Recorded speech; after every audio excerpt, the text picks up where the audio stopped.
চড়ক পুজোর পরদিন পয়লা বৈশাখ। তাই সকাল সকাল ঘুম থেকে উঠে স্নান সেরে ফল নিয়ে আর মিষ্টির দোকান থেকে মিষ্টি কিনে ঠাকুরের কাছে চলে গেছিলাম মন্দিরে। সেখানে ঠাকুরকে নিবেদন করে শুরু করেছিলাম দিনটা।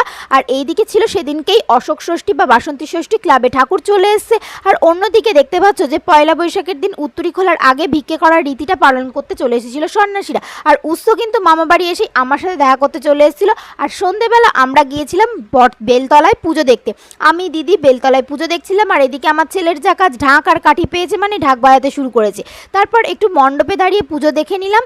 আর বাপরে বাপ কত নমস্কারের ঠেলা, বাবা রে বাবা। আর এইদিকে উৎস চলে আসতে আমি দিদি আর উৎস চলে গেছিলাম একটু ঘুরু ঘুরু করতে গ্রামে। আর এই যে দেখতে পাচ্ছ মামা মাসি থাকলে কিন্তু মায়ের কষ্ট অনেক কম, মামার কোলে উঠে পড়েছে। আর উৎস দেখতে পাচ্ছ আমাদের একটু ফুচকা খাইছিল, তাই তোমাদের সাথে শেয়ার করলাম। তারপর যথারীতি মামা মাসির হাত ধরে ঘুরছিল। আর এইদিকে এক এক করে মেলা চলে আসছে, সেই ভিডিও নিয়ে আসি খুব শিগগিরই। ততক্ষণ ভালো লাগলে ভিডিওটা লাইক শেয়ার এন্ড সাবস্ক্রাইব করে দিও।